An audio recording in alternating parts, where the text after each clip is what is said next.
Hello friends, good evening. कैसे हो आप सब? आप सभी का जेआरएफ अड्डा पर बहुत बहुत स्वागत है। और दोस्तों, आप सबको पता है मैं सुरेश, हिस्ट्री एडुकेटर जेआरएफ अड्डा पर। और जो नए बच्चे हैं उनके लिए मैं बता देता हूं, ये मेरे बारे में जानकारी है। पीएचडी मेरा हो गया है, 4 टाइम यूजीसी नेट जेआरएफ मैंने निकाला है और 3 टाइम आईएएस का इंटरव्यू, 2 टाइम जो है असिस्टेंट प्रोफेसर के मैंने इंटरव्यू दिए हैं। ठीक है, अब इसके साथ दोस्तों, क्योंकि आप सब लोग उस पर्पज के लिए आपके पास में अब जो है 4-5 महीने का टाइम है। यूजीसी नेट की बात कर रहा हूं मैं, और यूजीसी नेट जून वाले की बात कर रहा हूं। जिन भी बच्चों ने दिसंबर का एग्जाम दिया है, दिसंबर के एग्जाम के बाद में लगभग, क्योंकि एग्जाम देने वाले हर बच्चे को यह आइडिया लग जाता है कि अपना पेपर कैसा हुआ है ना। तो पेपर जब आप दे के आए हो और इतना टाइम हो गया है, अब आप लोग आंसर की का वेट कर रहे हो, तो आप लोगों को यह भी पता चल गया है कि आपका पेपर कैसा हुआ है। अगर आप चाहते हो जून के साथ तैयारी करना, जून के लिए नए बच्चे हैं तो भी, अगर कोई पुराने भी है जिन्होंने ये अटेम्प्ट दिया है, अब लगता है कि मुझे जेआरएफ की तैयारी करनी चाहिए, तो आप लोग मेरे साथ जुड़ सकते हैं। जिसमें हिस्ट्री में पेपर जो है स्टार्ट हो चुका है, जिसके सभी चीजों को नए बदलते हुए पैटर्न पर हम डिस्कशन करते हैं क्लास में। साथ में आप लोगों के लिए क्वेश्चंस पेपर को सोल्व करवाते हैं। मैपिंग के साथ साथ जो कॉन्सेप्ट नए नए बन के आते हैं यूजीसी नेट के एग्जाम में, उन सब पर हम डिस्कस भी करते हैं दोस्तों। और जो अपनी क्लास होती है पूरी की पूरी, ये इस तरीके से होती है, पूरी की पूरी लाइव क्लास होती है। क्यूज आपको मिलता है डेली, क्लास के बाद में आपको क्वेश्चन बैंक मिलता है, और इसके बाद में आपको है कि हैंड बुक भी मिलेगा। 10 ईयर पीवाईक्यूज को अपन सोल्व करवाएंगे, और फुल लेंथ एक मॉक टेस्ट भी आपके करवाए जाते हैं 10। अब इसी के साथ दोस्तों, कोई भी स्टूडेंट अगर ऑफलाइन क्लास भी ज्वाइन करना चाहते हैं तो ऑफलाइन क्लास के लिए भी ज्वाइन कर सकता है। 3 दिन उसके लिए डेमो रहेगा आपका, और उस डेमो के साथ साथ आपको रिकॉर्डेड और लाइव क्लास भी फ्री में मिलेंगी, और हैंड रिटन नोट्स जो है पूरे मिलेंगे। आपका डाउट जो है प्रॉपरली फेस टू फेस आप कर सकते हो। इसके लिए आप जो है ये कॉन्टेक्ट नंबर दिए हुए हैं, यहां पर भी कॉल कर सकते हो सपोर्ट टीम से। ये था। अब आते हैं हम अपने मेन टॉपिक पर। आज का जो अपना मेन टॉपिक है वो है सिलेबस। सिलेबस के रिगार्डिंग हम जो है बात करेंगे कि सिलेबस कैसा हो, क्या हो। अपना यूजीसी नेट हिस्ट्री सिलेबस जो अपडेटेड सिलेबस है, ये काफी अपडेटेड सिलेबस है। मतलब अपडेटेड का मतलब सिलेबस तो वही है, लेकिन इसमें कुछ चेंज हुआ है या नहीं हुआ है, या हो सकता है, वो बाद की बात है। अगर होगा तो हम देखेंगे। फिलहाल के लिए जो यूजीसी नेट की साइट पर जो सिलेबस हमें देखना पड़ता है, एनटीए की साइट पर जो मिल रहा है, ये सिलेबस है हिस्ट्री का प्रेजेंट में। ठीक है, जब मैं वीडियो को रिकॉर्ड कर रहा हूं तब तक की डेट में। इसके बाद की जानकारी के लिए अपन अपडेट करते रहेंगे आपको। तो इस सिलेबस पर हम विस्तार से चर्चा करेंगे। हम समझेंगे कि किस तरीके से सिलेबस को हमें पढ़ना चाहिए, कौन से ऐसे टॉपिक्स है जो काफी इंपॉर्टेंट है आपके लिए एग्जाम के लिए, उसकी हम बात करेंगे। आज अपने जो डिस्कस करेंगे वो हिस्ट्री का सिलेबस होगा पूरा का पूरा। आ जाओ देखो। अब देखो, इसकी पहला अपने सामने एक दिख रहा होगा कि कॉन्सेप्ट, आइडियाज एंड टर्म्स। यहां से कम से भी कम 3 से 4 क्वेश्चन बन जाते हैं। कम से कम 3 से 4 क्वेश्चन यहां से बनते हैं। सपोज कि यहां पे लिखा हुआ है कि सभा और समिति, ये काफी टाइम, मल्टीपल टाइम क्वेश्चन बना क्या आया है। सभा समिति क्या होता है, कैसा क्या, इन सबको लेकर के। इसके अलावा वर्णाश्रम से क्वेश्चन बनता है ना। इसके अलावा पुरुषार्थ से क्वेश्चन बन जाता है बहुत बार। स्तूप, चैत्य और विहार, ये काफी इंपॉर्टेंट, जिन पे मैं स्टार मार्क करूंगा ना, ये इंपॉर्टेंट है। ये आपको ढंग से पढ़ने हैं पूरे के पूरे सिलेबस में। सिलेबस तो क्योंकि आप साइट से भी डाउनलोड कर लेंगे, लेकिन मेरा ये क्लास लेने का मतलब ये है कि आपको सिलेबस समझाऊं, और समझाने के साथ साथ आपको ये भी समझ में आए कि कौन से टॉपिक जो है काफी हॉट टॉपिक है, काफी इंपॉर्टेंट है। तो देखो, पहला सभा और समिति, यहां से क्वेश्चन बनता है। अब देखो, इसके बाद में अर्थशास्त्र का क्वेश्चन आता है हर बार। ठीक है, अर्थशास्त्र का भी क्वेश्चन आता रहता है, तो ये भी आपको देखना है। बोधिसत्व का इस बार क्वेश्चन आया था, आपको पता है, बोधिसत्व और चिंतकरा। इसके आलवार और नयनार का इससे पहले क्वेश्चन आया था। सीधे सीधे क्वेश्चन बनते हैं, यहां से सीधे पूछ ले जाते हैं कौन से संत आलवार है, कौन से नयनार है, इनके द्वारा किससे संबंधित है, क्या काम किया गया, वो सब। श्रेणी व्यवस्था से संबंधित क्वेश्चन आता है। ठीक है, श्रेणी व्यवस्था जो था सिस्टम, वहां से क्वेश्चन बनता है। यज्ञ से क्वेश्चन बनता है। संस्कारात से इस बार क्वेश्चन आया था, संस्कार से क्वेश्चन आया था इस बार भी। और इसके बाद गणराज्य, गणराज्य से कभी कभी पूछा जाता है, लेकिन ये बेसिक था। हाँ, यहां से क्वेश्चन बनता है जनपद से, जनपद से क्वेश्चन बना था इस बार भी, जनपद से क्वेश्चन बना था। डॉक्ट्राइन ऑफ कर्मा जो है ये भी पूछ लिया जाता है। विष्टि क्वेश्चन पूछा था इस बार, हिस्ट्री भी काफी इंपॉर्टेंट है, इसीलिए मैं आप लोगों को ले, क्योंकि टॉपिक में कौन कौन से जब हम सिलेबस डिस्कस करते हैं उस दौरान हमें हमारे पास में ऐसे टॉपिक रहना चाहिए जहां से काफी इंपॉर्टेंट क्वेश्चन बनते हैं। और इनके लिए इसीलिए कॉन्सेप्ट, आइडियाज एंड टर्म्स जो थी आपकी हिस्ट्री की पहले सिलेबस को, क्योंकि यूनिट्स में डिवाइड करके हम पढ़ते हैं, उसके लिए चर्चा करेंगे। सबसे पहले आप लोगों के लिए ये कुछ कॉन्सेप्ट है, कुछ टर्म्सोलॉजी है, और इनको हमें पढ़ना पड़ता है। पूरी हिस्ट्री का ये एक निचोड़ है जहां से हम हिस्ट्री को समझने के लिए इनको सबसे पहले हम पढ़ते ही पढ़ते हैं, इनको जानते हैं। कभी कभी क्या होता है क्लासेस में हम इनको कभी जो टॉपिक चल रहा था उसी में ये वर्ड्स आ जाते हैं, तो उस दौरान भी हम एक्सप्लेन करते हैं, अलग से भी इनको बता देते हैं, ठीक है। इसके बाद भूमि, विधान, न्याय, ये सब चीजें यहां से क्वेश्चन पूछ लिया जाता है। और स्त्री धन जो था ये भी क्वेश्चन आया था एक बार, तो ये भी इंपॉर्टेंट है। अब देखते हैं आगे, ये रहा हिंदी में है, हिंदी में आप देख लेंगे एक बार, काफी इंपॉर्टेंट है पूरे के पूरे, है ना, ये काफी इंपॉर्टेंट है पूरे के पूरे। अब देखो ये विशिष्टि, नारीत्व, और इसके अलावा आलवार, नयनार, बोधिसत्व इस बार पूछा गया था, स्तूप, चैत्य विहार, धर्म विजय, दंड नीति, अर्थशास्त्र, सप्तांग, ये क्वेश्चन हर बार बने हैं, ठीक है। श्रेणी बना है, तो मैंने आप लोगों को इंग्लिश में बता दिया, उधर देख लेंगे। अब देखो इधर यहां पे लिखा हुआ मेमोरियल स्टोन्स, ठीक है, या अग्रहार, यहां से क्वेश्चन बना है। सुलह कुल, ये क्वेश्चन बना है, ये टर्मिनोलॉजी है। इसके अलावा वतन क्या होता है, वतन जहांगीर क्या होता है, बलूता क्या होता है, ये क्वेश्चन बना है, ठीक है। तुर्कहाने, चहलगानी, ये भी क्वेश्चन, मतलब लगभग जितनी भी टर्मिनोलॉजी है पूरी से क्वेश्चन आ चुका है अब तक एग्जामों में, यूजीसी नेट में, इसलिए ये काफी इंपॉर्टेंट है। एकता क्या होता है, तकाबी क्या होता है, जजिया क्या होता है, जकात क्या होता है, मदद माश क्या होता है, ये पूरे क्वेश्चन बन चुके हैं, ठीक है। अमरम क्या होता है, राय और रेख क्या होता है, रेख, ठीक है। इसके अलावा मदरसा और मकतब क्या होता है, छोत और सरदेशमुखी क्या होता है, सराय, पॉलीग्राम, पॉलीगर्स, जहांगीर, शरीयत, दस्तूर, मनसब, इस बार भी आया था। ये सबसे क्वेश्चन आए हुए, काफी इंपॉर्टेंट है, ये पूरे के पूरे इंपॉर्टेंट है, ये पूरी की पूरी स्लाइड। हालांकि क्योंकि यहां से सीधे क्वेश्चन बन के आते हैं, तो जब भी आप तैयारी स्टार्ट करेंगे जून के लिए, तो ये जो कॉन्सेप्ट, फैक्ट, या फिर यहाँ पे जो आपकी टर्मिनोलॉजी है, पूरी टर्मिनोलॉजी आपको याद होनी चाहिए। यूजीसी नेट के एग्जाम में जैसे ही आप बैठेंगे 100 क्वेश्चन रहेंगे हिस्ट्री के, इन 100 में से कम 4 से 5 क्वेश्चन जो है आप इस एक स्लाइड से कंप्लीट कर सकते हैं। एक स्लाइड नहीं कहेंगे, इस चैप्टर से। सपोज कि ये यहां से है अवधारणाएं, विचार और शर्तें, जो कॉन्सेप्ट वाला है, यहां से क्वेश्चन बनेंगे 4 से 5, तो ये आप एक बार देख लेंगे, ठीक है।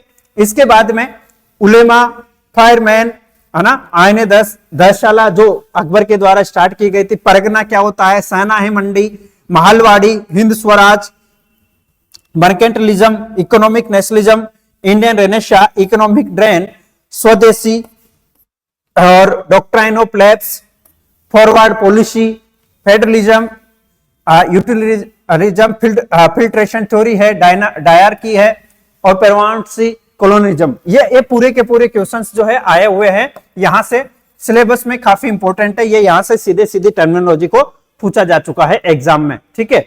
इसके अलावा देखो कम्युनलिज्म आ गया, ओरिएंटलिज्म आ जाता है, ओरिएंटलिस्टिक डेस्पोटिज्म आ जाता है, इंडस्ट्रियलाइजेशन, सब्सिडियरी अलायंस, एवेंग, और इसके बाद में Bhoodan, Panchsheel, mixed economic, socialism, ये क्वेश्चन आते हैं। Writing, ethics, morality, pilgrimism and historic methods, ये 10th यूनिट में आते हैं वैसे, लेकिन यहां से भी क्वेश्चन सीधा बन जाता है। अब देखते हैं हम यूनिट 1। अब इसको सबसे पहले मैं बता देता हूं। अब ये तो आपकी क्या हो गई थी, ये टर्म्स हो गए थे, टर्म्स, ठीक है, कॉन्सेप्ट, ये सब चीजें थी। अब देखते हैं हम जब हिस्ट्री के सिलेबस की बात करते हैं हम, तो हिस्ट्री का सिलेबस सबसे पहले हम देखेंगे ये टर्मिनोलॉजी, कॉन्सेप्ट, इन सब के बाद में 10th यूनिट में डिवाइडेड है। कितने यूनिट्स में, 10th यूनिट में डिवाइडेड है, पूरा का पूरा ancient history, medieval history and modern history. इसके बाद में जो है पूरी इंडियन हिस्ट्री जो है 9th यूनिट में कवर्ड है। इसके बाद में लास्ट जो यूनिट आती है 10th यूनिट, वो आ जाती है हिस्टोरियोग्राफी की।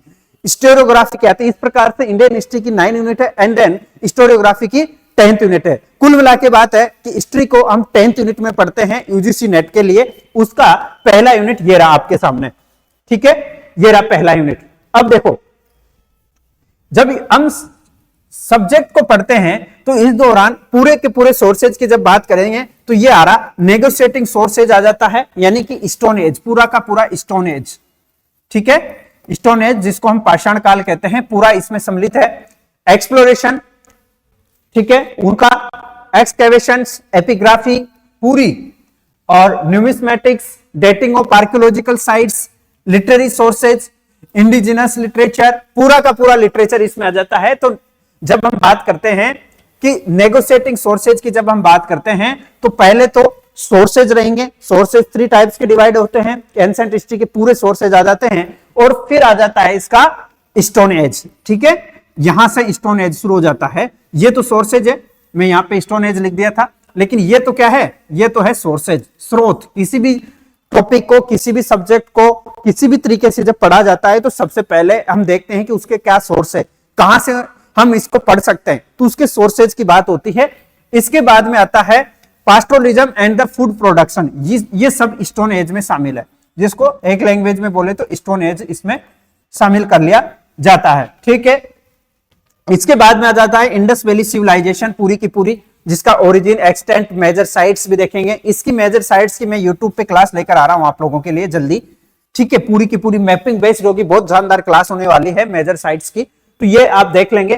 तो ये इंडस वैली सिविलाइजेशन काफी इंपॉर्टेंट है, यहां से क्वेश्चन बनता है कि स्पेशलाइजेशन इनका रिलीजन क्या था, society, polity, decline of Indus valley civilisation क्या था, फर्स्ट अर्बनाइजेशन इन इंडिया क्या था, ये सब। अब आता है वैदिक एंड लेटर वैदिक पीरियड।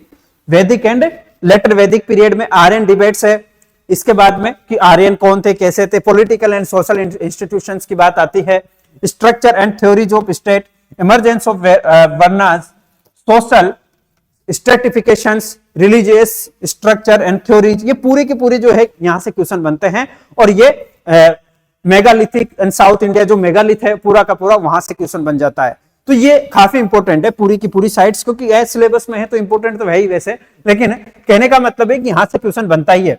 ठीक है, वैदिक एज हो गया, वैदिक एज हो गया, क्योंकि सबसे पहले तो स्रोत हो जाते हैं, इसके बाद में पूरा फिर क्या आ जाता है, पाषाण काल आ जाता है, जैसे नव पाषाण, ताम्र पाषाण आ जाता है, और पूरा का पूरा स्टार्टिंग का पूरा पाषाण काल है।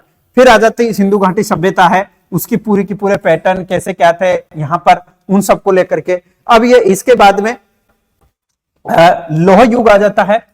ठीक है, लौह युग, उसके बाद में भारत में मेगालिथ, दक्षिण भारत की जो मेगालिथ है, महापाषाण युग, उसकी बात की जा रही है। अब आगे देखते हैं expansion of state system. State system जब आया था तो उसका एक्सपेंशन किस तरीके से हुआ था उसको लेकर बात करें। राज्य प्रणाली में जैसे कि महाजनपद आ जाते हैं, मोनार्की आ जाती है, रिपब्लिकन गणराज्य जो थे उनको लेकर के, उनकी इकोनॉमिक सोशल डेवलपमेंट्स को, इमरजेंस ऑफ सेकेंड अर्बनाइजेशन जो 6th सेंचुरी में हुआ था उसको लेकर के क्वेश्चन बनता है। अब आता है फिर यहाँ पे 2 इंपॉर्टेंट है कि emergence of the heterodox Jainism and Buddhism and Ajiva, यहां से क्वेश्चन बनता है। जैन धर्म, बौद्ध धर्म और आजीविकों से लेकर के क्वेश्चन बनता है। ठीक है, आगे देखें यूनिट नंबर 2। ठीक है, अब क्योंकि स्टेट तो उधर फॉर्मेशन हो गया था, तो यूनिट के स्टेट के बाद में यूनिट नंबर 2 में है इधर, तो वो है फ्रॉम स्टेट टू एम्पायर। अब क्योंकि वो स्टेट तक बन रहा था, स्टेट के बाद में अब एम्पायर तक की बात करते हैं। ठीक है, फ्रॉम स्टेट टू एम्पायर, तो एम्पायर के बाद में कौन सा एम्पायर बना, मगध बना, जहां पे मौर्य साम्राज्य की स्थापना होती है। ग्रीक इन्वेजन यहां से स्टार्ट हो जाता है, अलेक्जेंडर का आक्रमण होता है, मोरियन एक्सपेंशन होता है, मोरियन पॉलिटी, और ये पूरा का पूरा इसमें आ जाता है। ठीक है, अशोकान एडिक्ट, लैंग्वेज और स्क्रिप्ट पूरी इसमें आ जाती है। फिर आता है डिसोल्यूशन ऑफ द एम्पायर। ठीक है, यहां तो एम्पायर का निर्माण होता है, अब यहां पर एम्पायर का विघटन हो जाता है, एम्पायर टूट जाता है।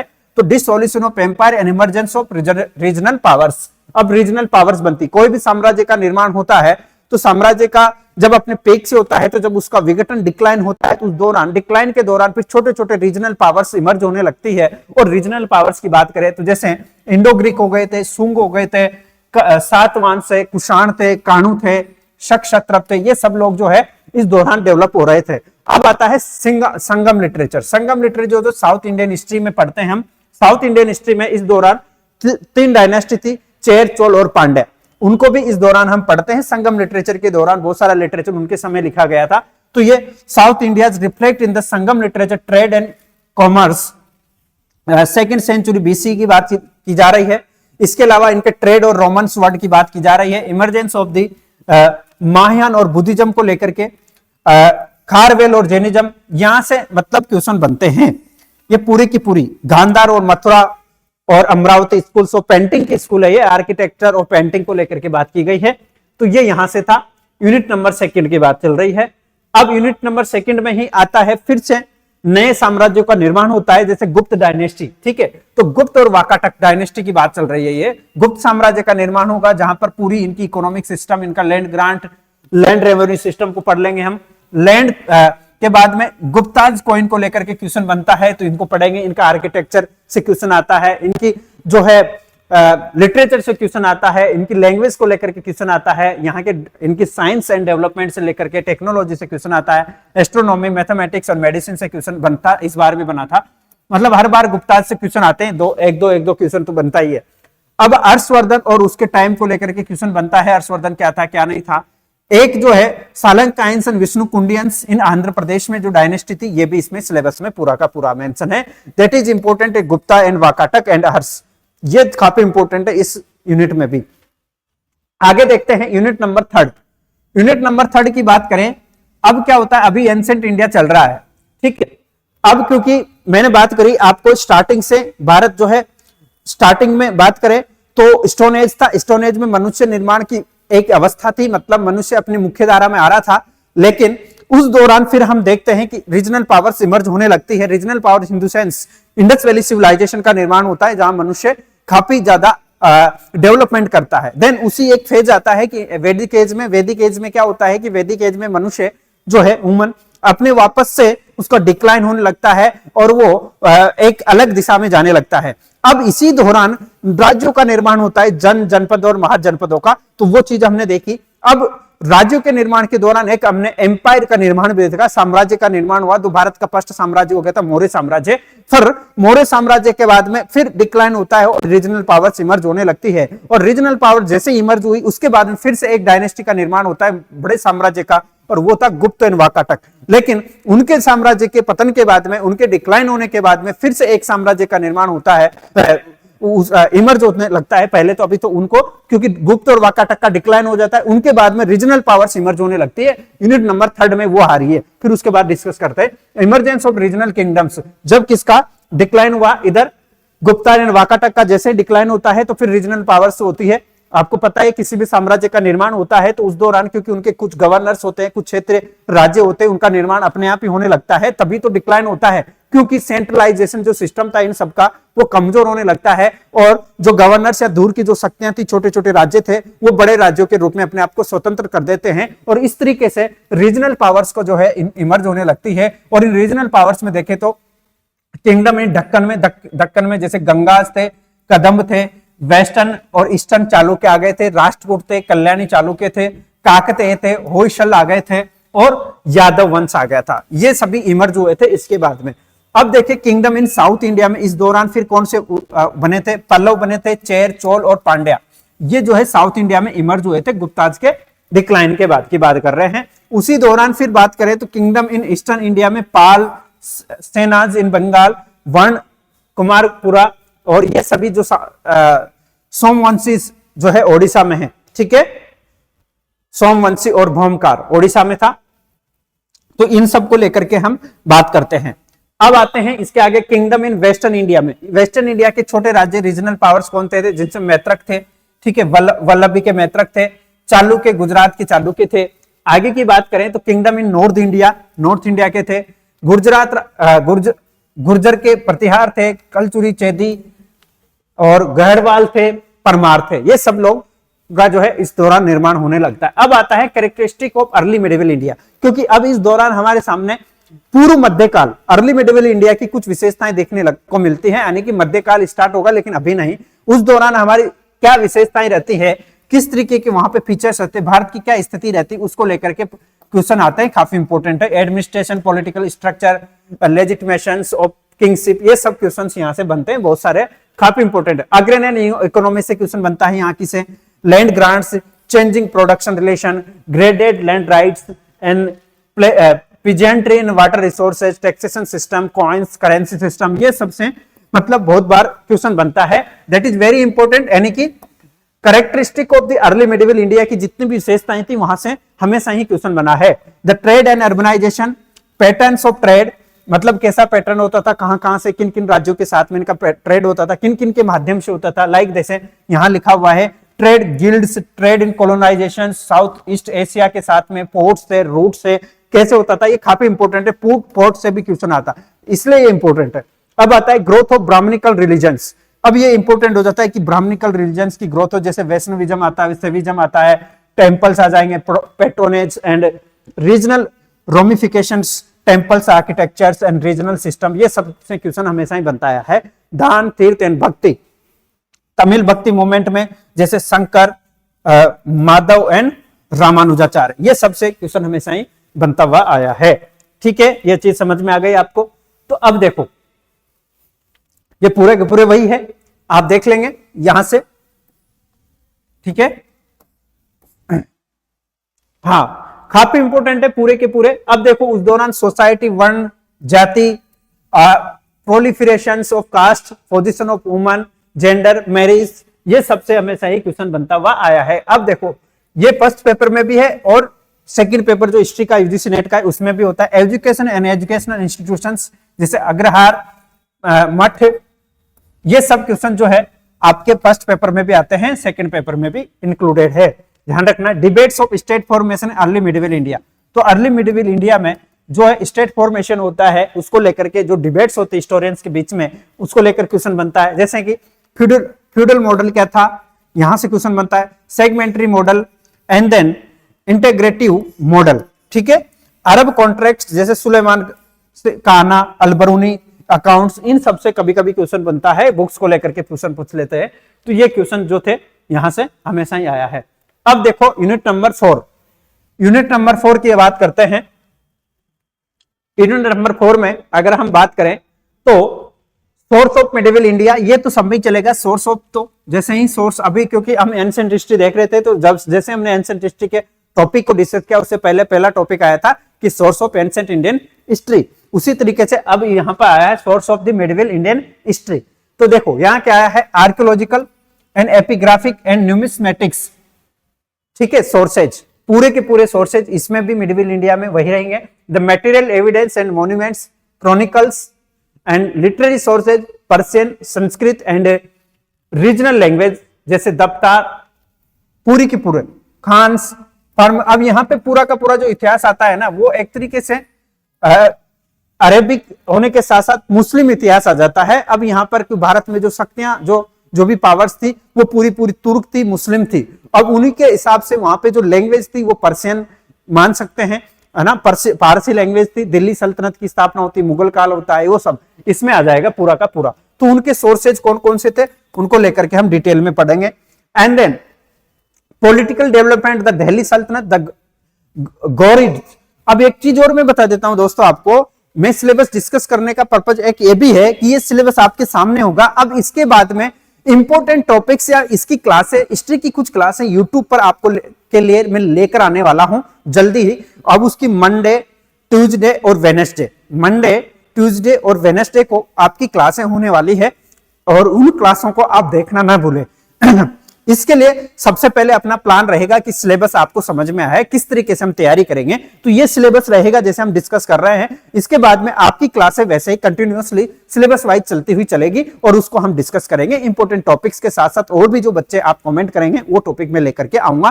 तो आप हमेशा जब भी हिस्ट्री की क्लास हो आप जुड़े रहें, टेलीग्राम ग्रुप को भी ज्वाइन कर ले और वहां से आपको पूरा का पूरा कंटेंट बहुत शानदार वे में हम पढ़ते हुए चलेंगे।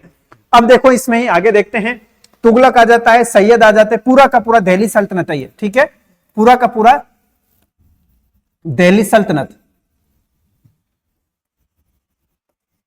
ठीक है, अब इसमें देखते हैं later Mughal and, foundation of the Mughal empire आ गया, बाबर, हुमायूं, और इसके बाद सूरी, शेरशाह सूरी आ जाता है। फिर आ जाता है अकबर, औरंगजेब तक। इनको बोलते हैं हम अर्ली मुगल एरा, यानी कि पूर्व मुगल शासक या फिर मुगल शासक मुख्य रूप से इनको मानते हैं। फिर आ जाता है later Mughal and disintegration of the Mughal empire.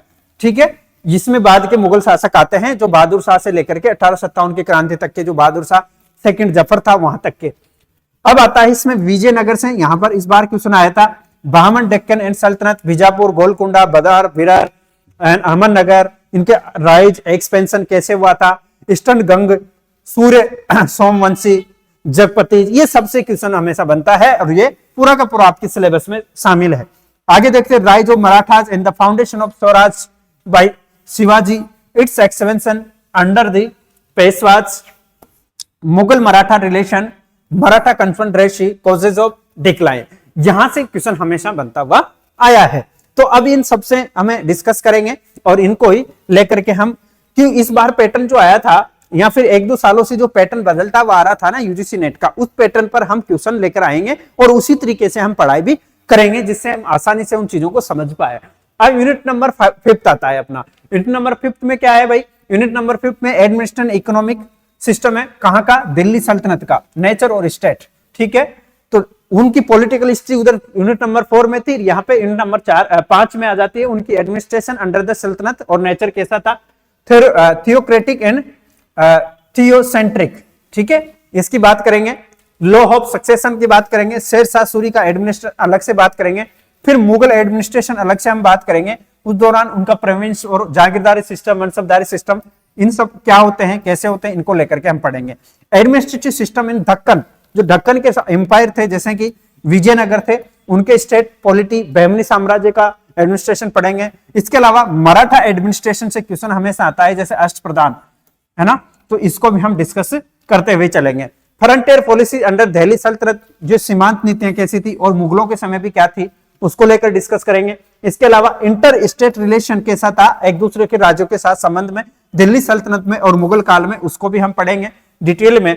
Agricultural production and the irrigation system, village economy, peasantry, grants and the agricultural loans, urbanisation and demographic structure, ये पूरे के पूरे जो है क्वेश्चंस यहां से भी बनते हैं, तो इसको भी हम क्लास में बहुत बेहतरीन तरीके से डिस्कस करेंगे। मतलब इंडस्ट्रीज, कॉटन, टेक्सटाइल, इनका पूरा का पूरा आएगा, हैंडीक्राफ्ट्स आएंगे, एग्रो बेस्ड इंडस्ट्रीज रहेगी और ऑर्गेनाइजेशन, बहुत सारे संगठन रहेगी, इनकी फैक्ट्रीज क्या था, इंडस्ट्रीज कैसे थे, उद्योग धंधे कैसे थे, गांवों की अर्थव्यवस्था कैसी थी, किसानों की स्थिति कैसी थी, ग्रांट्स में क्या क्या शामिल थे, इनकी सिंचाई योजनाएं कैसी थी, अर्बनाइजेशन कैसा था, एग्रीकल्चर लॉन्स कैसा था, इनकी जनसंख्या कैसी थी, उन सबको लेकर के क्वेश्चन बनेगा।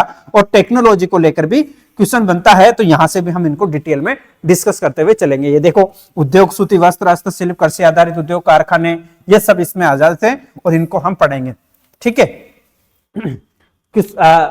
इसके बाद में देखते हैं इनका ट्रेड कैसा था भाई, आंतरिक ट्रेड या बाहरी ट्रेड की बात करें, ट्रेड एंड कॉमर्स की बात करें तो इंटरनल और एक्सटर्नल ट्रेड हो जाता है, व्यापार, यूरोपियों के साथ इनका व्यापार कैसा था। इसके अलावा ट्रेड कैसा था, ट्रांसपोर्ट सिस्टम कैसा था इनका। इसके बाद बात करें तो हुंडी सिस्टम, यानी कि बिल्स और exchange, insurance, state income, expenditure, currency, mints system, famines and present rewards, ये सब कैसे थे, इनको लेकर के हम बात करेंगे उस दौरान की। अब आता है यूनिट नंबर 6। यूनिट नंबर 6 की अगर हम बात करें तो यूनिट नंबर 6 की अगर हम बात करें तो इसमें तो society and culture, social organisation है, सोशल स्ट्रक्चर आ जाता है पूरा का पूरा, सूफी मूवमेंट, ठीक है, पूरा का पूरा भक्ति मूवमेंट, सूफी और भक्ति, संत उनका पढ़ लेते हैं। इसके बाद में सिख मूवमेंट पढ़ते हैं। अब सिख पूरे की पूरी इनकी स्थिति को हम देखते हुए चलते हैं। आगे की बात करें, सोशल क्लासिफिकेशन, सोशल इनका क्लासिफिकेशन कैसा था। इसके बाद में रूरल सोसाइटी, प्रीटी, चिफ्टेंस, हम इनको पढ़ेंगे पूरे के पूरे। पोजीशन ऑफ वुमन क्या थी इस समय, जैसे जनाना सिस्टम क्या था, देवदासी सिस्टम क्या था, यहां से सीधे सीधे क्वेश्चन बनते हैं। उलेमा से क्वेश्चन बन जाता है और इसके साथ व्यापार से, राजपूत समाज के साथ इनका संबंध कैसा था, उनसे लेकर के क्वेश्चन हमेशा बनता हुआ है। अब जैसे कि एजुकेशन सिस्टम कैसा विकास हुआ, या फिर एजुकेशन सिस्टम के सेंटर कौन कौन से थे, करिकुलम क्या था, मदरसा की एजुकेशन कैसी थी इनकी। इसकी बात करें, फाइन आर्ट्स कैसा था इनका, पेंटिंग, राजस्थानी, पहाड़ी, गढ़वाली, ये सब पेंटिंग को लेकर के क्वेश्चन हमेशा बनता है। इस बार भी बहुत सारे क्वेश्चन बने थे, तो काफी इंपॉर्टेंट था। आर्ट और आर्किटेक्चर से क्वेश्चन आता है, इनकी कैसी थी, जैसे इंडो इस्लामिक कला और स्थापत्य की बात करें, मुगल कला, स्थापत्य और स्थानीय क्षेत्र वाइज कैसी थी, इंडो अरेबिक स्थापत्य कैसा था, मुगल गार्डन्स, मराठाओं के किले, साइंस और टेम्पल्स, इनको लेकर के क्वेश्चन बनता है, उनको हम डिस्कस करते हुए चलेंगे। ठीक है, हाँ। अब आगे देखते हैं यूनिट नंबर 7। यूनिट नंबर 7 की अगर हम बात करें तो इस पर भी यहां से मॉडर्न हिस्ट्री स्टार्ट हो जाती है। Source of modern Indian history, source of modern Indian history जो है स्टार्ट हो जाएगी यहां से। और इसके मॉडर्न इंडियन हिस्ट्री के सोर्सेज की बात करें तो आर्काइवल मटेरियल्स जो है काफी इंपॉर्टेंट है इसमें, बायोग्राफिक्स एंड मेमोरीज काफी इंपॉर्टेंट है, न्यूज़पेपर है, ओरल एविडेंस है, क्रिएटिव लिटरेचर एंड पेंटिंग्स है, मॉन्यूमेंट्स है, कॉइन्स है, ये सब इसमें इंक्लूडेड है। राइज ऑफ ब्रिटिश पावर, क्या है इसमें, राइज ऑफ ब्रिटिश पावर जो है काफी इंपॉर्टेंट है, कैसे इनका पावर इमर्ज होती है। European traders in India in the 16th and 18th century, Portuguese, Dutch, French and the British. इसके बाद में बात करें तो establish and expansion of the British dominant in India. इसके बाद British relation with principal state, principal state जो थे, British relation with principal states, Indian states की बात की जैसे बंगाल है, अवध है, हैदराबाद है, मैसूर है, कर्नाटका है एंड द पंजाब है, ये सब इनके साथ में रिलेशन कैसा था ब्रिटिशर्स का। रिवोल्ट ऑफ 1857 की बात करें तो इसका नेचर इंपैक्ट कैसा था, इसको लेकर के क्वेश्चन हमेशा बना है। इसके बाद एडमिनिस्ट्रेशन ऑफ द कंपनी और क्राउन का कैसा था, उसको लेकर के प्रोविंशियल स्ट्रक्चर क्या था, ईस्ट इंडिया कंपनी के क्या काम थे, इसके अंडर में कैसे कैसे काम हुए थे, उनको लेकर पैरामाउंट से, सिविल सर्विस, जुडिशियरी से, पुलिस एंड द आर्मी से क्वेश्चन बनता है। इसके बाद पुलिस से पैरामाउंट यानी कि सर्वोच्चता, सर्वोच्चता इन प्रिंसली स्टेट में इनकी सर्वोच्चता कैसी थी, क्राउन के अंडर में कैसा काम चल रहा था। लोकल सेल्फ गवर्नमेंट की बात है, स्थानीय स्वशासन कैसा था। और उसके बाद में संविधान में बदलाव होता है 1909 से ले 1935 तक के अधिनियम, इनको भी हम डिस्कस करते हुए चलेंगे। ठीक है, इसके बाद में देखें यूनिट नंबर 8 आता है और इस दौरान आता है कि कॉलोनियल इकोनॉमी मतलब उपनिवेशिक जो अपनी अर्थव्यवस्था उसमें क्या चेंज होता है, चेंजिंग कंपोजिशन, वॉल्यूम और डायरेक्शन ऑफ ट्रेड कैसा था। इसके बाद में बात करें तो expansion and commercialisation of agriculture, land rights, land settlements है, rural independence, landless labour, irrigation और कैनाल सिस्टम, इनको लेकर भी क्वेश्चन बनता हुआ है। डिक्लाइन ऑफ इंडस्ट्रीज मतलब उद्योग धंधे जो थे ये कैसे पतन हुआ इनका, उस समय की सामाजिक आर्थिक अवस्था कैसी थी और उस समय शहरीकरण का कैसे धीरे धीरे जो है विनाश होने लगा, डी अर्बनाइजेशन की बात चल रही है। इसके बाद में इकोनॉमिक ड्रेन, धन का निष्कासन कैसे हुआ, वर्ल्ड वार को लेकर के उस दौरान भारत की स्थिति क्या थी, भारत की इकोनॉमिक स्थिति कैसी रही, इस ब्रिटिश इंडस्ट्रियल पॉलिसी क्या थी अंग्रेजों की, जो है औद्योगिक नीति कैसी थी, मेजर मॉडर्न इंडियन हिस्ट्री कैसी रही, मतलब सॉरी मेजर मॉडर्न इंडस्ट्रीज कैसी रही, इसको लेकर के क्वेश्चन था। नेचर ऑफ फैक्ट्रीज, इनको लेकर क्वेश्चन पूछ लिया जाता है और ये आपके सिलेबस में शामिल है।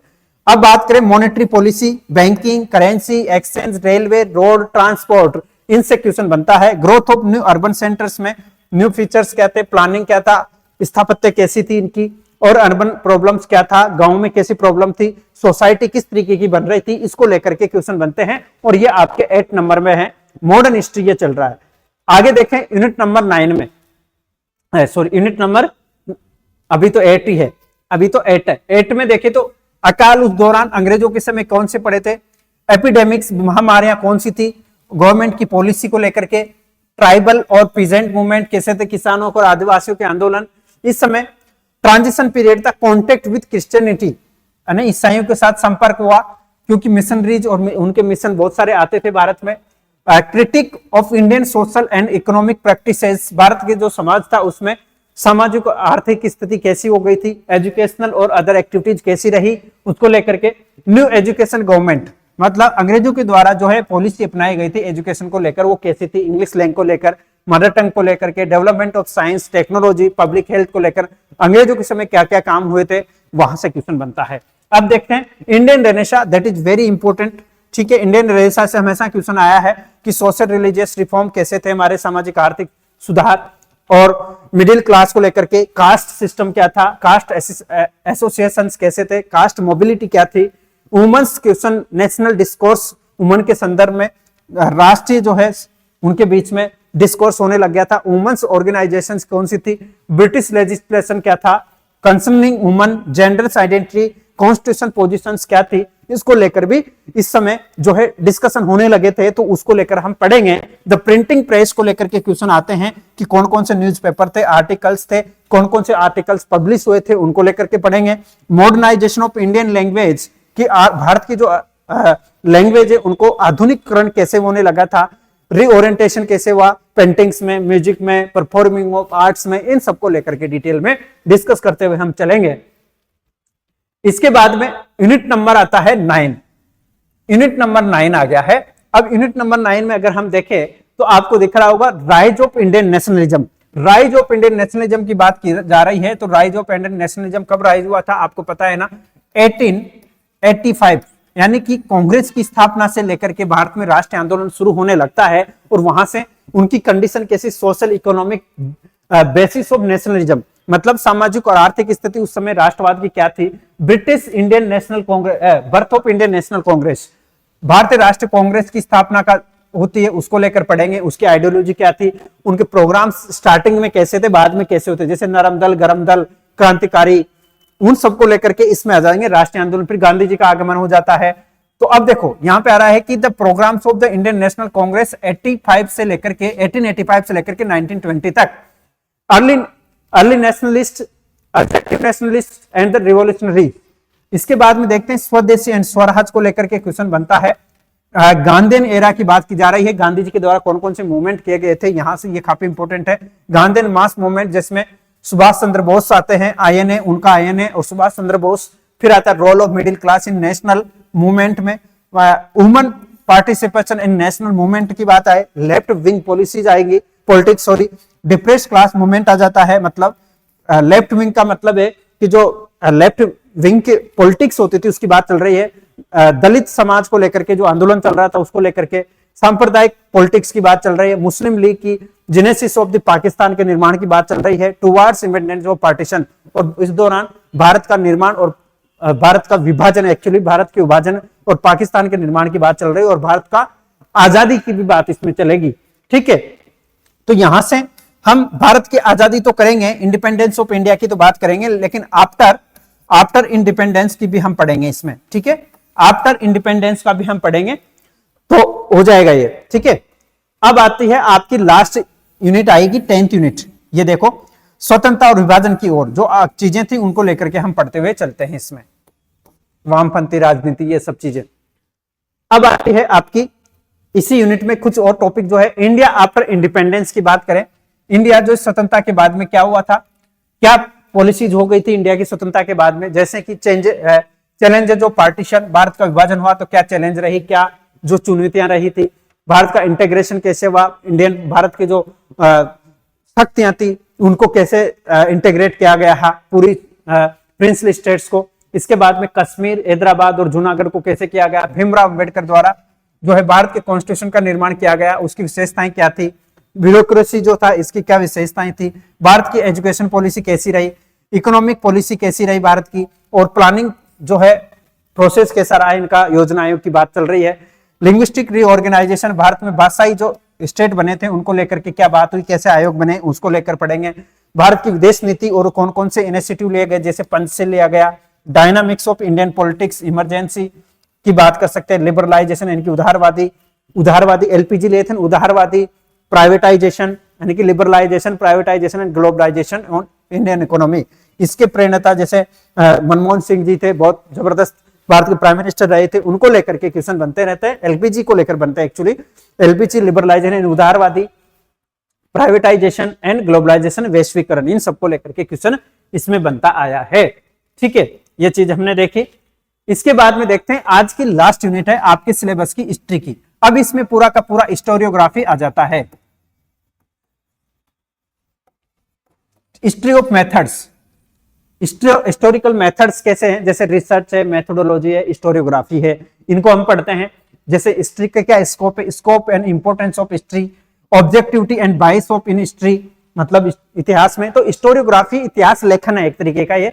जैसे heuristic and operations, Christian in history, synthesis and representation in history, history and it's auxiliary sciences, history of science, art and social science. पूछते हैं ना कि हिस्ट्री क्या है, हिस्ट्री आर्ट्स भी है, साइंस भी है, सोशल साइंस भी है, कैसे हैं। Acquisitions and the imagination in history में क्या है, कारण और इनमें परिकल्पनाएं क्या रही है, सिग्निफिकेंस क्या है रीजनल हिस्ट्री का। इसके बाद रिसेंट ट्रेंड और थ्योरी क्या है हाल ही की इसको लेकर के, रिसर्च कैसे कैसे है, हाइपोथेसिस क्या है हिस्ट्री में, है ना, रिसर्च क्या क्या है, इसको लेकर के क्वेश्चन बनता है। जैसे कि शोध पद्धति, इतिहास की परिकल्पना, भारत इतिहास के हाल या रुझान, क्षेत्रीय महत्व, इतिहास में कारण और कल्पना, विज्ञान कला, इसको लेकर के यहां से क्वेश्चन बनता है। दैट इज इंपॉर्टेंट, ऐतिहासिक पद्धति, शोध कार्य प्रणाली और इतिहास लेखन, ठीक है, यहां से क्वेश्चन बनता है। इसके बाद देखते हैं रिसर्च के अप्रोच क्या है कि area of proposed research, source में data collections, primary and secondary, regional and transit sources. इसके बाद में trend in historical research, recent Indian historiography, selection of topic in history की बात कर सकते हैं, नोट्स मेकिंग कैसे होती है, references, foot notes, bibliography, thesis writing और असाइनमेंट्स कैसे होता है, इसको लेकर के क्वेश्चन बनता ही है। कभी कभी आता है, एक दो क्वेश्चन आता है, बाकी यहाँ पे थ्योरीज को लेकर क्वेश्चन बनता है। बिगिनिंग ऑफ हिस्टोरिकल राइटिंग जैसे ग्रीकिंग, रोमन, क्रच और हिस्टोरियोग्राफी, ये क्वेश्चन आपके लिए काफी इंपॉर्टेंट है, ठीक है। जैसे कि प्रस्तावित शोध क्या होगा, जैसे आप पीएचडी करने जाओगे तो आपका शोध का विषय, सोर्स कैसे बनाओगे, पीएचडी करोगे उस दौरान डेटा संग्रह, प्राथमिक माध्यमिक स्रोत कौन कौन से होंगे आपके, ऐतिहासिक शोध का क्या रुझान होगा, इतिहास लेखन क्या है भारत का हाल ही में, इनको लेकर के क्वेश्चन पूछा जाता है, ठीक है। अब देखो इसमें ही रेनेसा यानी कि पुनर्जागरण और इसके इंपैक्ट्स हिस्ट्री में क्या रहे, नेगेटिव और पॉजिटिव स्कूल्स, हिस्टोरिकल राइटिंग्स जो होती थी, हिस्टोरिकल स्कूल्स जो थी ना उसकी बात चल रही है। मार्क्सवाद है, कम्युनिस्ट है, उनको लेकर के बात है। Berlin revolution history writing on राके, मार्क्सिस्ट फिलोसफी हिस्ट्री, ये काफी इंपॉर्टेंट है, मार्क्सवाद है, कम्युनिस्ट है, नेशनलिज्म है, इन सबको लेकर के क्वेश्चन बनता है। Cyclical theory of history, Oswald Spengler को काफी पूछ लिया जाता है। चैलेंज एंड रेस्पॉन्स थ्योरी, एक दो क्वेश्चन आते हैं, ज्यादा नहीं आते, इसमें से 2 या 3 क्वेश्चन तो आते हैं, ज्यादा नहीं आते, पर ऐसे ही क्वेश्चन पूछे जाते हैं ज्यादातर। तो पोस्ट मॉडर्निज्म इन हिस्ट्री, तो ये क्वेश्चन रहता है। स्पेशली मार्क्सवाद से क्वेश्चन पूछ जाता है, चक्रीय सिद्धांत ओसवाल्ड स्पेंगलर का पूछ लिया जाता है, या फिर चुनौती जोसेफ टाइनबी के पूछ लिए जाते हैं, ये क्वेश्चन आपके पूछ लिए जाते हैं। पेन गिर गया है भाई अब तो। आगे की बात करें अपन, तो ये पूरे के पूरे आपके 10th यूनिट है। तो हिस्ट्री के सिलेबस में कितने यूनिट हमने देखे, यूनिट जो है 10 यूनिट हो गए, कितने 10 यूनिट है, ये हर सब्जेक्ट में होते हैं। तो हिस्ट्री में हम अब क्या करेंगे दोस्तों, ये आपने एक सिलेबस को ब्रीफली थोड़ा सा ब्रीफ में जान लिया कि क्या क्या सिलेबस है, कैसे हम इसको पढ़ेंगे। अब मैं आप लोगों के लिए बहुत डिटेल में वीडियो लेकर आने वाला हूं, बढ़िया कॉन्सेप्ट मैप के साथ में, इंडस वैली सिविलाइजेशन से रिलेटेड सभी टॉपिक से रिलेटेड के। तो आप जुड़े रहें जेआरएफ अड्डा के साथ में। मंडे, ट्यूसडे और वेडनेसडे 3 दिन जो है क्लासें आपकी होंगी जेआरएफ अड्डा पर, इसके बाद में होंगी यूजीसी नेट गुरुकुल पे। तो थैंक यू, धन्यवाद।